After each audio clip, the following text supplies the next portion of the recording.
Magandang araw mga kaibon. Yan. Ito po ay isa sa ating mga breeder, no? One of my favorite breeder.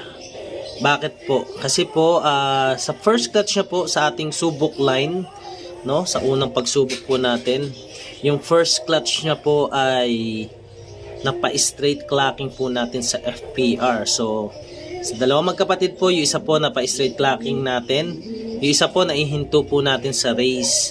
So kung tawagin ko po ito ay JCB Netoy line.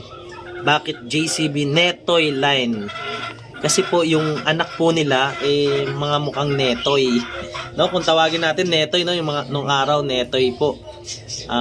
Alam po natin Netoy, Mestizo, Racing, ganun lang po yung mga alam nating bloodline. So ngayon po tinawag ko pong Netoy line ang linyada nito.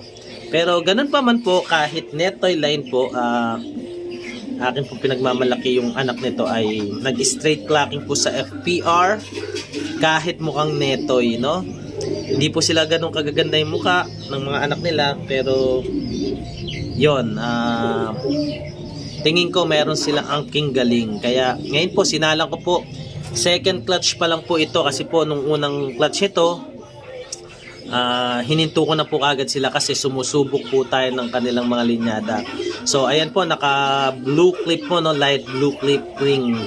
So para hindi po tayo maligaw sa ating linyada, JCB Netoy line yan. Thank you.